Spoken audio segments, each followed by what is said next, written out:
Okay. Good evening, everyone. Yeah.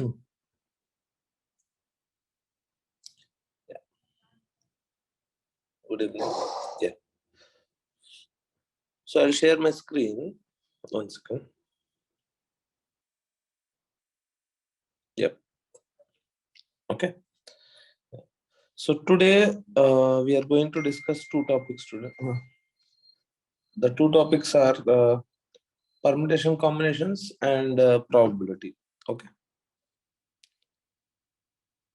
Yeah. So first PNC, then probability. Yeah. So now in PNC, first thing first.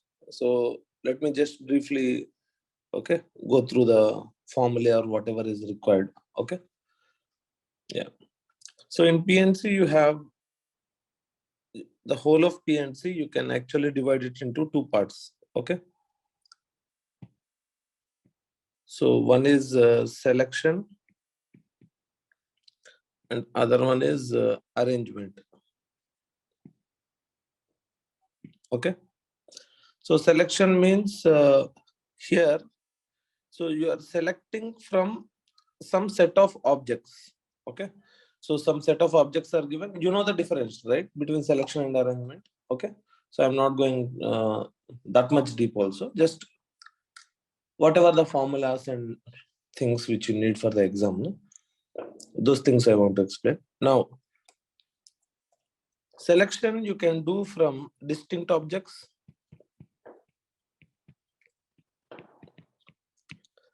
or there can be identical objects. Okay. Two things. Or there can be a mix of these two also. Some distinct objects are there, some identical objects are there. So for example, if you have n distinct objects, okay. So that means n different size, whatever objects are there. Okay. From this, if you want to select R, then what is the number of ways you can do it? It is NCR. If you have n distinct objects, you have to select R objects from there. Then you use this basic combination, C for combination, basic combination, that is selection, NCR. Okay. Let's say you have identical objects. Okay. Then how to do? So that means, let's say you have some 4 red balls. Okay. Or let's say 20 white balls. Okay. And 7 blue balls. Okay. So here I have given the number, na? The quantity, how many red balls are there, how many white balls are there, how many black balls are there, blue or black, whatever. Okay. So they all are identical. All the red balls are identical, all white and all black. Okay. Now let's say I have given the numbers. Let's say they are infinite are there. Okay. The number one is little complicated. We'll come to that. But let's say infinite are there. Okay. So there is a huge pool of red balls, white balls, and black balls. Now I need to select 7 balls. Okay. From this pool, how many balls I have to select? 7. Now, how many different ways I can select 7 balls? Or I can choose 7. How many ways I can have? How many different selections of 7 balls can be done? That is the question. That means, if you are selecting 7 balls, all 7 can be red. One possibility. Don't think 4 red balls are there, infinite now. Okay. Or let's say 2 white are there, 1 black is there, and 4 red are there. So like this, you can make many different combinations of 7 balls. How many such combinations are there? How many such selections are possible? The number of such combinations will be number of such selections. So for that only, we use something like, okay, we call it as beggar method, or you can say multinomial one. That is, if X is the number of red balls in your selections,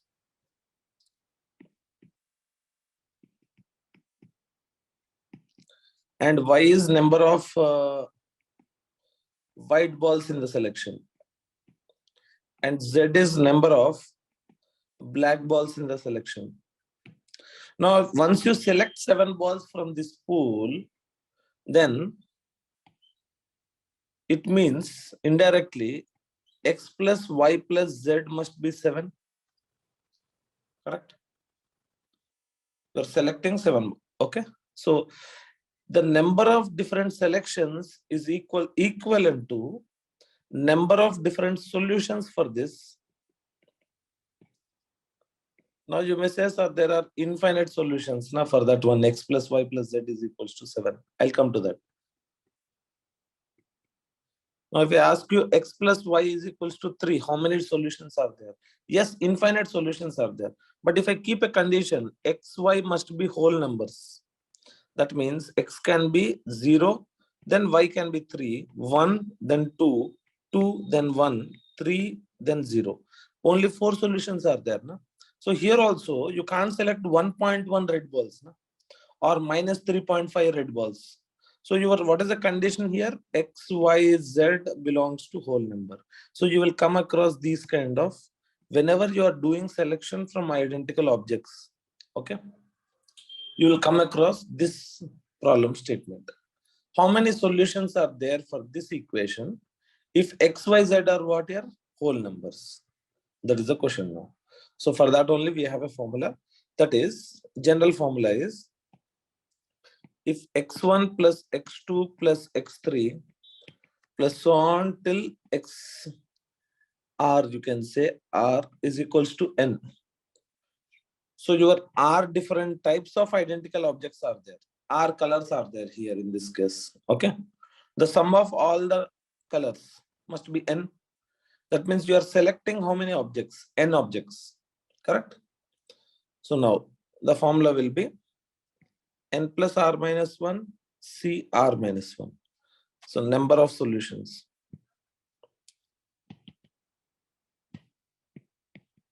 Number of whole number solutions will be this. Now, for example, if the condition is, when you are selecting these 7 balls, every time in the selection, at least one red must be there, at least one white must be there, at least one black must be there. That means your X must be at least 1, Y must be at least 1, Z must be at least 1. That is the condition na, here. Okay. Then in that case, X, Y, Z, if they are starting from 1, that means they are natural numbers. So number of natural number solutions will be for that equation. Then you have to search for natural number solutions. That means X, Y, Z, everything natural number. Here, 1, 2, X1, X2, X3, XR, all must be natural numbers. Okay, N minus 1, CR minus 1. Okay, remember these two formulae. Now, for example, in this case, X, Y, Z are whole numbers. What will be the answer? 7 plus 3 minus 1. 7 is the right hand side, 3 is the number of variables which are involved. C3 minus 1. So you will get how much here? 9C2. Okay, now like that. Next, arrangement. When it comes to arrangement, again, 2 different categories are there. Arrangement of identical and arrangement of distinct objects, arrangement of distinct plus identical, you can say. Okay, so distinct objects are very easy. R objects are there, or you can say N objects are there, and N places are there. The number of ways of arrangement, very easy. This N factorial only. So if you have N distinct objects, okay, N objects means distinct objects here. So let's say you have a green color, one coin is there, and you have a red color coin. Let's say you have orange color coin, okay, and a blue color coin. Now these 4 coins have to be placed in 3 places and arranged. So when you are placing these coins in these 3 places means the order matters, na? Okay, order matters in arrangement. So what you do? So here 2 processes are involved. First thing, you need to select 3. Correct. That is what you do, na? When I tell you to arrange 3 of them in these 3 places, you will select 3 and then arrange 3. Arrange that 3. Okay. How many ways can you select 3 objects from this 4? Already we have seen that is 4C3. From 4 distinct objects, you need to select 3. And then arrange that 3. Those 3 must be arranged in these 3 places. That is 3 factorial. Like that. So number of ways in which you can arrange n objects in n places is n factorial. So 3 objects in 3 places will be 3 factorial. Okay. So you would have noticed I'm not using the formula np3 because I don't use it, okay, in any problem, because this is the way you need to understand. Okay, so whenever you need to complete a task, okay, this is your final task. In completing the task, you have some minor tasks. Okay, once you think like this, na, let's say this task can be done in some n1 ways, this n2 ways, this n3 ways. If you do all these 3 tasks, then only your final task is achieved, let's say. Then total number of ways in which you can do this is n1 into n2 into n3. That's all. Always think like that in PMC. Okay. Now, next. Distinct as well as identical. That means if there are 3 identical, let's say red balls are there and 2 violet are there and 4 blue are there, let's say, and just one more color. Yeah, 3 green are there. So when you are arranging them, okay, how many are there? 3 plus 2, 3 plus 2 plus 4 plus 3. Okay, so I think it is 12. So total number of objects are 12, of which 3 are identical of first type, and then 2 are identical of second type, and 4 are identical of third type, and then 3 are identical of fourth type. See, you understand what is meant by type, no? They all are one kind, like that. Okay, so first type is red, like that. Okay, so let's change this little bit. Okay, let's say I have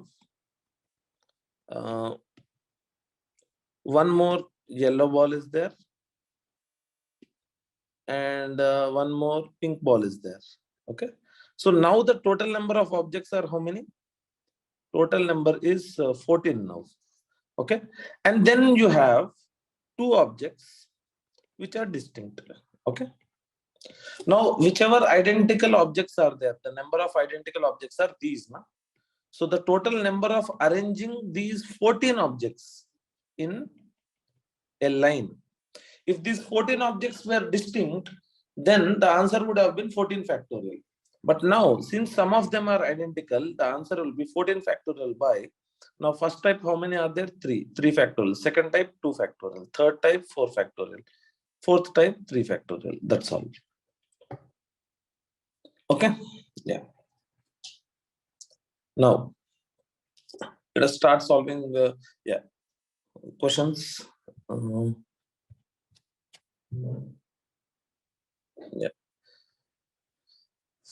See, during a draw of lottery, there is a lottery, tickets from 1 to 40. Okay, lottery ticket numbers are 1 to 40. 6 tickets are drawn and then arranged in the what order? Descending order. Okay, so you're drawing 6 tickets and then arranging them in descending order of whatever number which is there on that lottery ticket. Okay, in how many ways it is possible to have 4th ticket bearing the number 25? So when you arrange like this decreasing order, then anything you can have any one of the 40 numbers in like these places. Now what they are saying is, when you are arranging in decreasing order, the 4th ticket must be having number 25. So how many different scenarios this will happen, they are asking. Okay, fine. Now, if the fourth number is 25, in these three places, the numbers which are occurring, it should be more than 25. That is, it can be 26 or 27 or 28 or 29 or 30. Correct? Now here in this two digits, two places, the tickets must be anywhere from 1, 2, 3, so on till 24. Okay. Now it is like from this 5 tickets, you need to select 3 tickets. How many ways you can do? 5C3. So let's take 3. Let us choose 3. The 3 which we are choosing is 26, 28, 29. Let's say. Okay. Now after selecting these 3, I need to place them in these 3 places. Then only the task will be complete. What is your final task? Final task is identify the remaining 5. Your remaining 5 places must be filled. Na? That is your final task. So for filling the remaining 5 places, first what we have identified, what are the possible ticket numbers by which we can replace those places. Okay. Second, what we have done, from those possible ticket places, we have selected. Okay, according to 3 places are there, 3 we have selected. Here 2 places are there. From this 24, you need to select 2. So 24 C2. Now I need to place these 3 tickets in these 3 places. How many ways can I do that? If you are saying 3 factorial, then it is wrong. Okay, it is one way only. This is selection. This is arrangement. Why it is only one way? Because there is a restriction. What is a restriction? It should be in decreasing order. No? So whenever you select 3 numbers, in how many ways you can place them in 3 places such that they should be in decreasing order? Only one way, right? 29, 28, 26. That's all. Here 29 must come. Here 28, 26 in our selection. You can't randomly do that, no? Because the condition is it must be in decreasing. That's all. So now here also these 2 can be placed in those 2 places in one way. Okay. Now to finish this final task, both of them must be done. So the final answer must be 5C3 into 24C2. Okay. Like that. See, the whole of PNC, every aspect, everything covering may be difficult. Okay. But you see the approach, okay, in the questions. Next. This is okay. Yeah. See, what they are saying is, this is previous JEE mains question. There is a set. Okay. 12 elements are there. So it is partitioned. That means you are dividing it. Yeah, sorry. So with this question, I remembered. Actually, there is one more concept of that is called grouping. Okay. So you are making groups. Let's say, so this I'll just give the formula, then I will come to the question. So it is like this. Let's say in a class, there are 6 students are there. Okay, student 1, student 2, student 3, student 4, student 5, student 6. Okay, the teacher has asked the class leader, that is you, to divide these 6 students into 2 equal groups, team A, team B. Now there, she didn't tell you that names must be given. Okay, just she told, okay, I'll go to staff room and come. By then, you divide these 6 students into 2 groups. Okay, you will not be naming them. So what you will do, there are many ways you can do it. How many different ways you can do it? That is the question. Okay. So if I'm doing it into 2 groups, that means in each group, 3 students must be there. So that means from the 6 students, if I select 3 students, then that will be first group. Let's say you are thinking like this. Logic is from the 6 students, I will select 3 students. How many different ways I can do that? 6C3. So that many different first groups will be there. That means groups I can make, you may say. Okay, let us list down some of them. S1, S2, S3, but that is wrong. 63 is not correct. S4, S5, S6. Now S2, S4, S7, remaining S1, S3, S5. 7 will not be there, 6 only. No? Okay. So you are keep on doing it. Now, how many rows will come? 63 rows will come. That is okay, correct. But let's say S4, S5, S6 you have selected. Then S1, S2, S3 will be in the but both are same only. Na? The first group which you have made and this grouping, both are same. You are just making those three students stand in a different place. Doesn't mean the groups are different. No? Why? Because you are not naming them. Okay. When you are grouping also, there are two scenarios. One is naming them. Other one is not naming them. Always the procedure is first to do this, then do this. Okay. Even if the question is name them. First you do it, remember the formula for not naming. The naming is easy only. Why? Because if you have four groups, let's say there are four groups, group 1, group 2, group 3, four groups are again, no naming. Na? Four groups are there. How many different ways these four groups can be named? You with four letters A, B, C, D, 4 factorial. Na? It is like placing these four objects in these four places. How many ways you can do that? 4 factorial. So when you want to name, you just multiply this number with 4 factorial. Okay, let us see the formula now. Okay. So here in this case, the answer will be, the question which I asked is, there are 6 students and you are dividing them into 2 groups. How many different ways you can do that? The answer is actually 63 by 2 factorial. Okay. Now if you start naming them, how many ways 2 groups can be named? 2 factorial. So if you are naming it, then 63 is correct. Without naming, if you are just dividing them into groups, then how many ways it can be done? 63 by 2 factorial. Now I'll just give you some more examples. Then you will understand the formula. Okay. What is the formula which I'm using for grouping? There are 10 students. Now I want to make a group of 2, 2, 3. Okay, let us make it not 10 students, 11 students. And one group of 4. So now the answer will be, total how many students are there? 11 students are there. Okay. Now, these are what are the number of students in each group. Okay.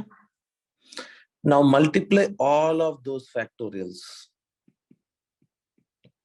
Now, if there is any repetition in the denominator, that is 2 factorial is coming how many times? 2 times. Then write 2 factorial. 3 factorial is coming how many times? 1 time. So 1 factorial. 4 factorial is coming how many times? 1 time. So 1 factorial. That's all. So this is the number of groups which can be formed using 11 students, such that the group number of students in each group is 2, 2, 3, and 4, like that. Let's say I have 12 students. I'm making groups like this. Okay. The size of the group is 2, 2, 2, 3, 3. That means 3 groups are having 2 students and 2 groups are having 3 students. So then total is how much here? 12 by. Now all this 2 factorial, 2 factorial, 2 factorial, 3 factorial, size of the groups I am multiplying. Then you see how many 2 factorials are there? 3.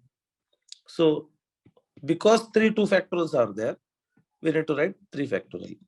How many 3 factorials are there? 2 are there. So write 2 factorial. That's all. Okay. So if I want to make groups of 5 groups of 2, 2, 2, 2, 2, then the answer will be 10 factorial by 2, 2, 2, 2, 2, 5 times. Then 2 factorial is coming 5 times. So 5 factorial. Okay. Like that. Now, in each of these cases, if you have to name them, okay, then with name, I need to just multiply. How many groups you are making? 4 groups. So 4 factorial. Here, how many groups you are making? 5 groups. So into 5 factorial. Here, how many groups you are making? 5 groups. So into 5 factorial, like that. You have to make them into groups and then you have to name it, let's say. Then you have to multiply with the number of groups you are making factorial. Okay. Fine. Let us come to this question. So the set is there. Set is what your collection of objects. So there are 12 objects. Okay. That is partitioned into 3 sets A, B, C, and all are of equal size. So you are making these 12 objects. You are forming 3 sets. That means you are forming 3 groups indirectly. Okay. What is the size of each group? 4. 4, 4, 4. 12 objects are there. Okay. But there are some restrictions. What are those? A union B union C must be S. That means if you make union of these, then it must be, you should have this set back. Okay. Very good. Next, what does that mean? All the 12 objects are divided into, are used in division. Okay. See, for example, let's say, I can make this set A, which is 1, 2, 3, 4. Let's say set B can be written using S only. We are making the set, na? 2, 3, 5, 6. Now, did you notice what is the difference between this question and the grouping which we have seen? In grouping, student 1 can't be in both the groups, na? But in sets, 1 is the, let's say if I take 2, 2 is an element of the set S. 2 can be in both A and B, because what they are saying, you are making A, B, C from that set. In set, repetition of objects, yeah, you can have, na? But you will just represent it like only one. Okay, fine. Coming to that. But later on, they will clear that doubt. You see, what is that? Intersection must be null set. That means this common thing should not be there, they mentioned. Okay. So which means it is same as making groups of people only. When you're making groups of people, there won't be any intersection between the two groups. No? Okay. So indirectly they are saying this 12 objects which are there, 1, 2, 3, 4, so on till 12. You have to make it into how many groups? 3 groups. 3 sets means 3 groups. Okay. Of this, how many ways you can do that? 12 factorial by 4, 4, 4. So 4 factorial into 4 factorial into 4 factorial. Then 3 are there. So 3 factorial. Okay. You are just doing the partition. That's all. Then, so finally, what will be the answer? 12 factorial by 4 factorial whole cube into 3 factorial. Next. All this divisibility, it's okay. Yeah. So that is the all the concepts which are there. Okay. There will be so many questions based on that. Okay. Now we will see a bit of probability. Okay. So in PNC, the questions which are coming in the exam are only from these 5 categories: selection, arrangement, grouping. Okay.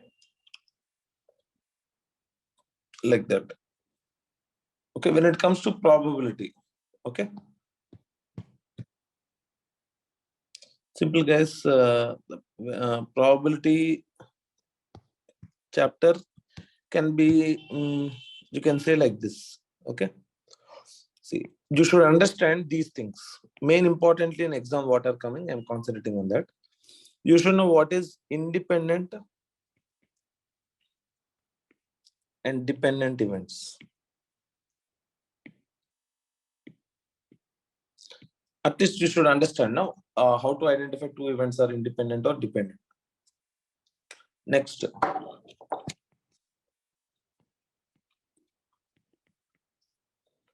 Obviously, conditional probability from there only you will get it. Okay, that is not actually what I wanted to know. Right? Total probability, Bayes theorem, and finally binomial theorem of probability.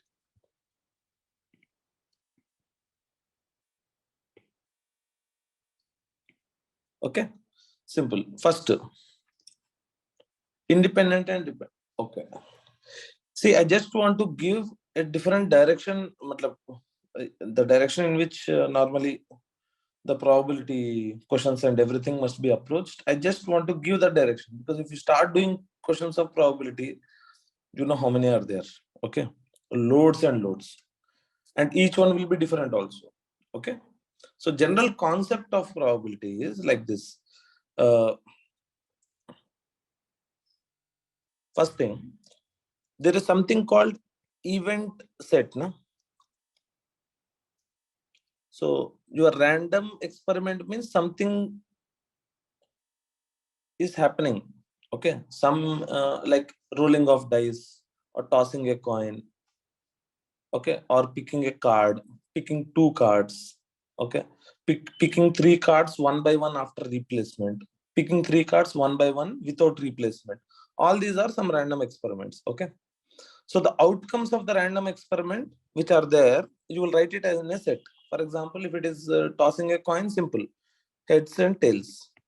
Okay. If you're tossing a coin till it gets head, you keep tossing it till you get head. Then your outcome can be head, tail, head, tail, tail, head, tail, tail, tail, head. You can't have four tails and then head, then tail. You'll stop it there. No? So like that. What I want to say is, for every random experiment, you can write this. Okay. We call it as what here? Sample space. For every random experiment, you can actually write it. Okay.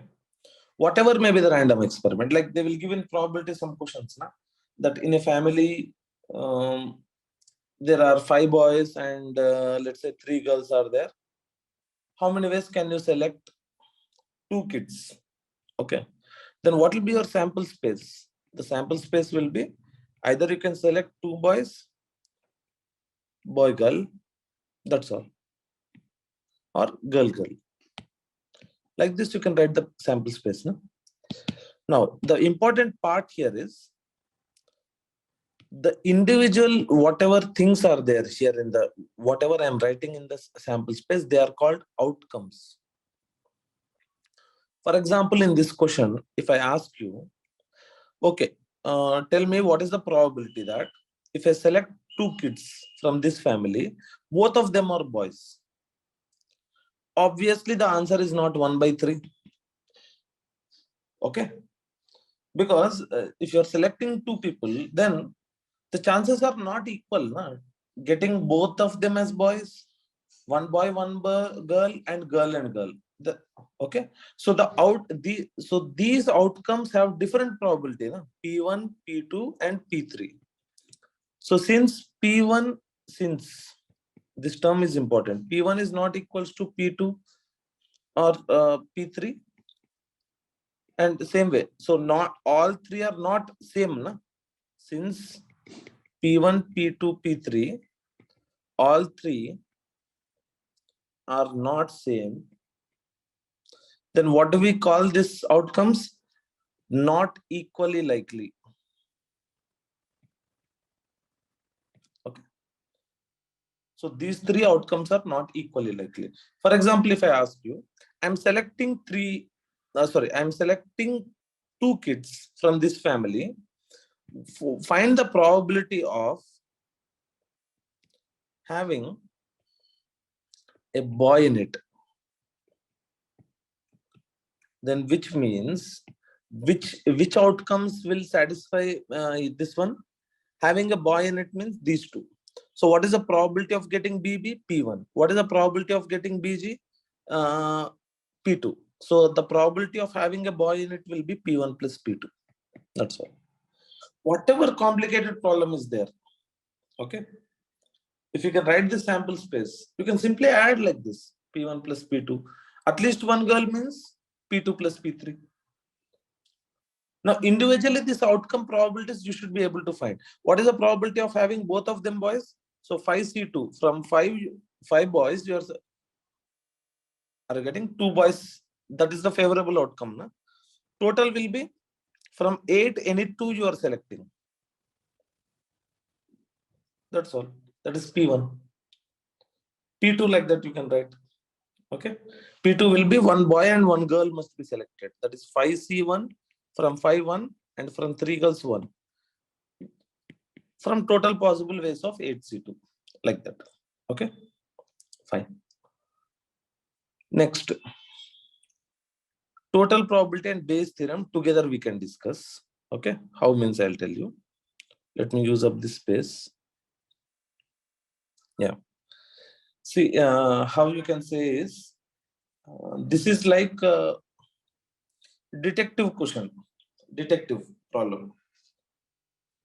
When your Bayes theorem is a detective problem, correct? So while I am explaining Bayes theorem, you will understand total probability also. Bayes theorem is detective problem means, for example, let's say in your city, there was a crime which is conducted. Okay. And in that city, there are two gangs. There will be some names for that gang. Okay. So let us just not give the fancy names. Let's just say gang A and gang B. Okay. Two gangs are there. So immediately after the police, you are the police officer, you got the call. Okay, fine. There was some murder is which is reported means immediately you will have it. So generally assume that in general real life situation there can be many different gangs which are there. Okay, but for the simplicity of this question, I have just told two gangs. Okay, and other than people from these two gangs, the other people will not commit the crime. Let's say. Assume those things. Okay, now so you will think that okay, which one? So then you will ask some details. What you will do? You will do investigation.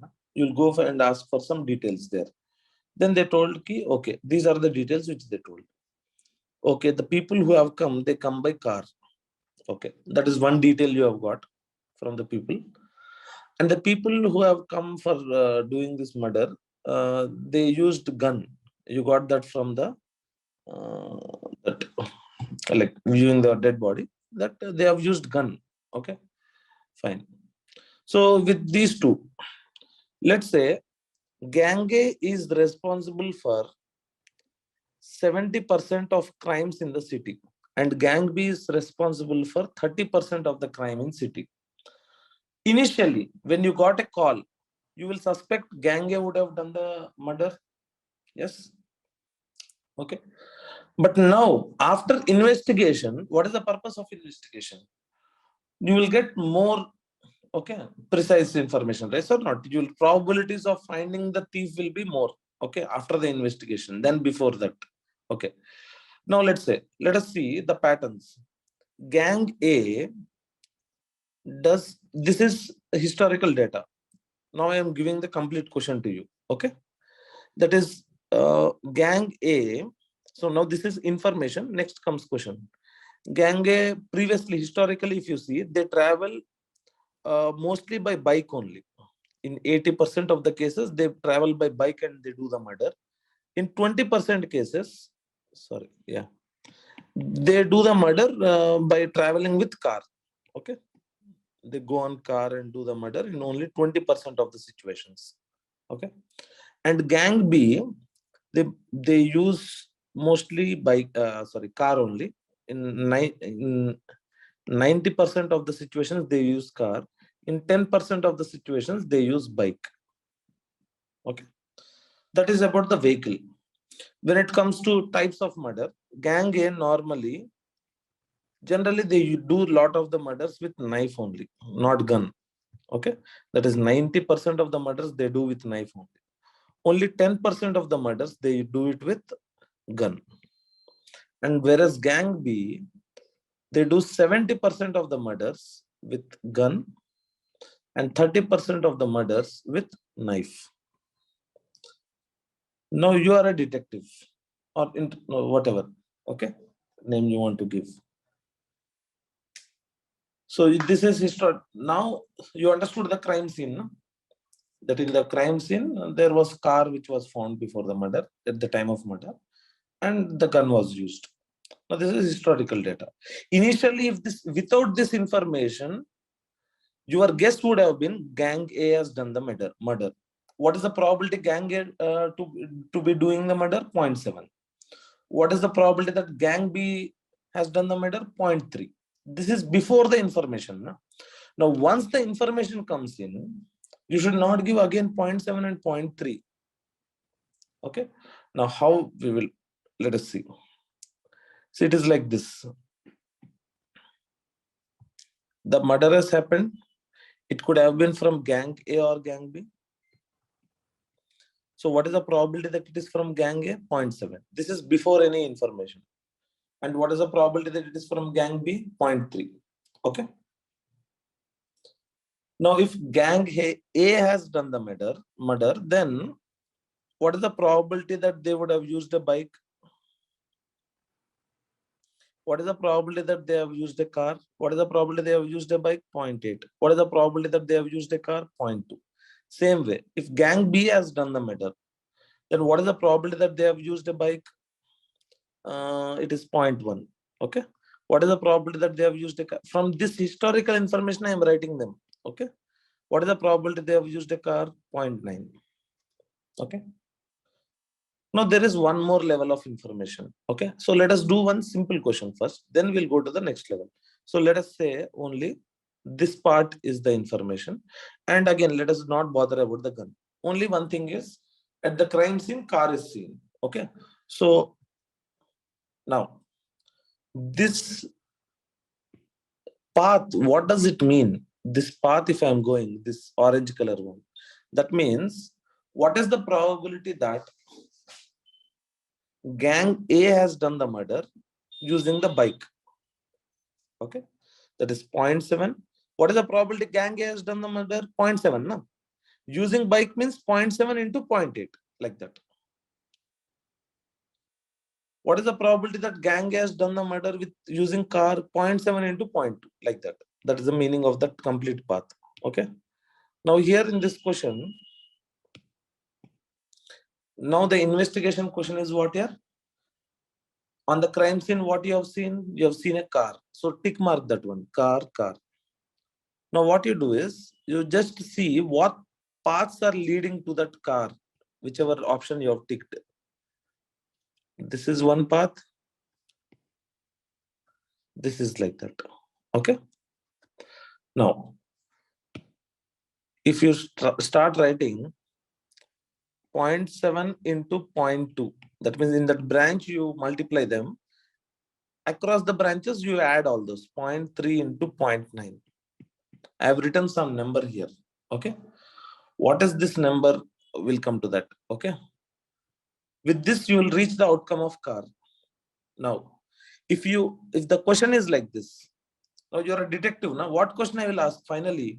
Let us not forget the question from the beginning.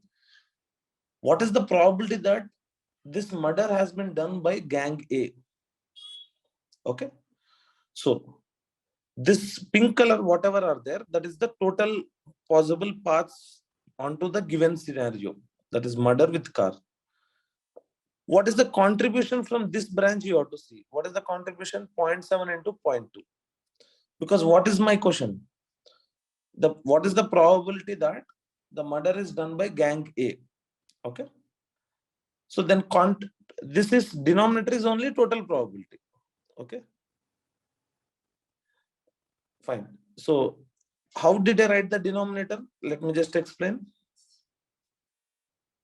Denominator is written based on the observation, what is observed.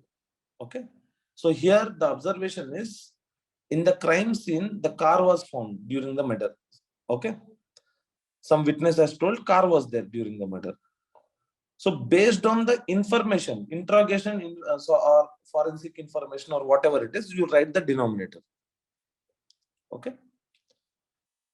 So the denominator will have a lot of contributions, branches. The branch coming from gang A is there. The branch coming from gang B is also there. Okay. Now the contribution from gang A, the branch coming from gang A, that will tell you the probability that gang A is the suspect. Okay. This is the interrogation question only. No? So that is how you will see the questions of what here? Bayes theorem. Something has happened. Like I will tell you common questions. There are 3 urns. Okay. First urn means a bag. 3 white and 2 black. Second bag has 4 white and 1 black. Third one, 1 white and 4 black.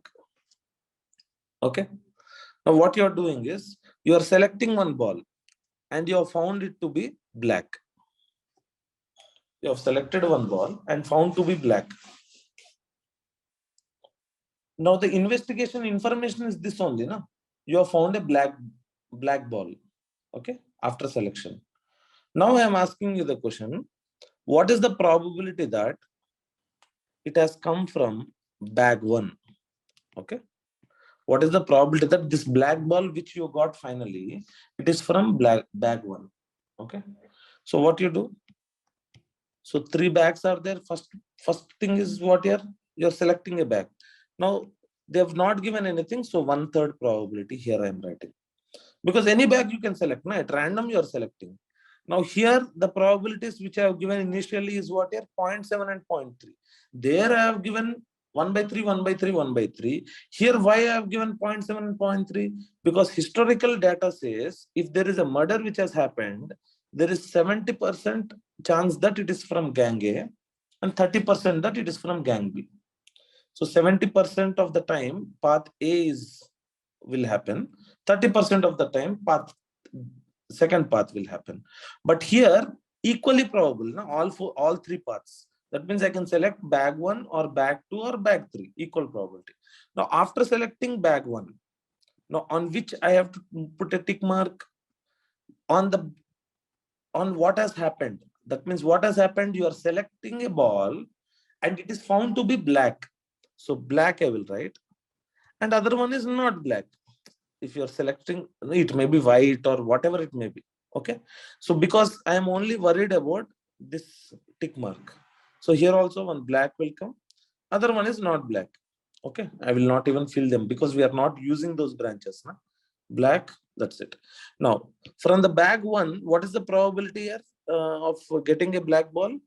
It is 2/5. From second bag, what is the probability it is a black ball? If you're selecting 1/5, 4/5. Okay. Now, what are the branches which contribute for our outcome? This branch, this branch, this branch. Now, let's say if my question is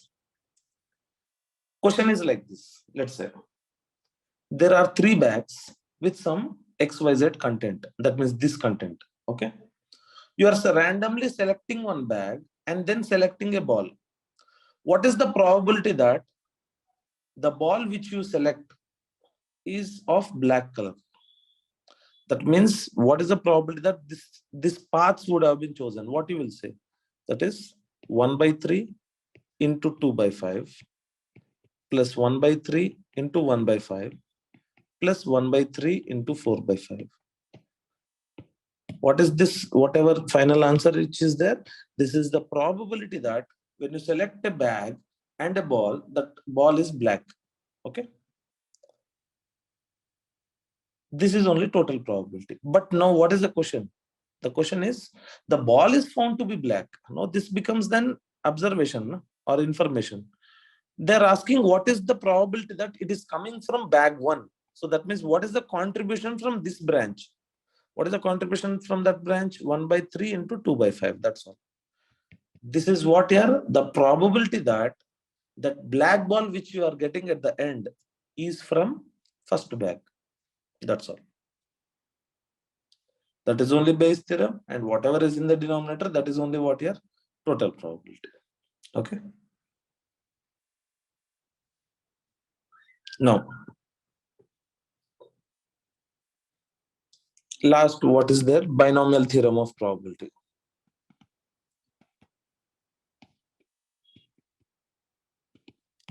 This is simple formula only. If you are repeating the random experiment, this is the case where you will be repeating the random experiment many number of times. Okay.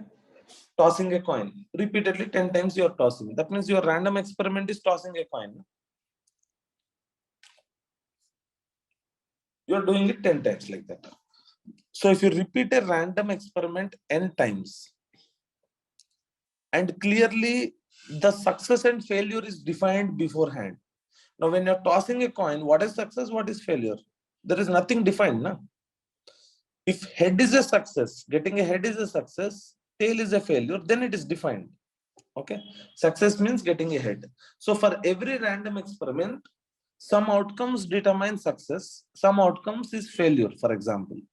So probability of success is P, probability of the failure will be 1 minus P. Correct? Total must be 1 only. No? Okay. So then the probability of R success. Now I'll just tell you the meaning of it. For example, if you're tossing a coin 10 times, are you sure every time 5 head and 5 tail will come? Obviously not. No? Okay. It's not like 10 times you try to toss, every time 5 heads and 5 tails will come. No, no. Okay. If I ask you, if I'm tossing a coin 10 times, can I get 10 heads? You'll say, yes, can I get 10 heads? Yes. It's not impossible. Na? You can get 10 heads. But the probability of that happening will be less. Now, what is that probability? What is the probability that I will get 10 hits? That is only this one, no? Whatever I am writing.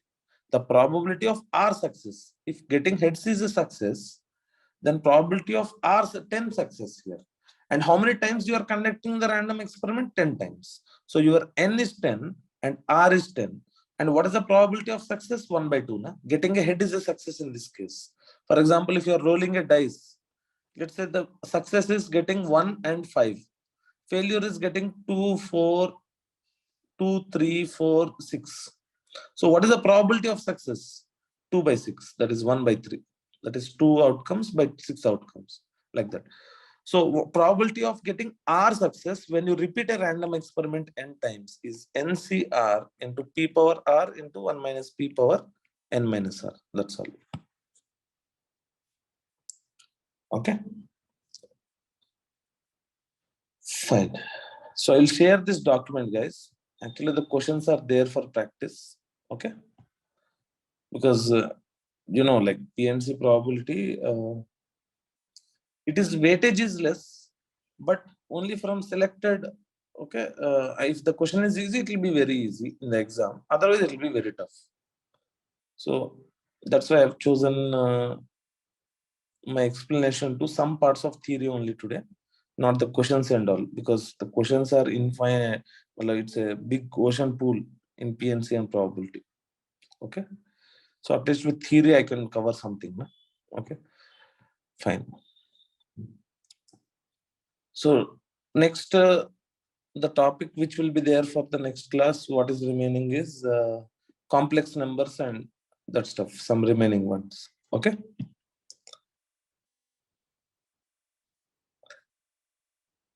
Acha. Ashika has told, yeah, in the ticket problem, it was 40 tickets. Na? I just 30 has printed in my mind. So I used 30 the whole question.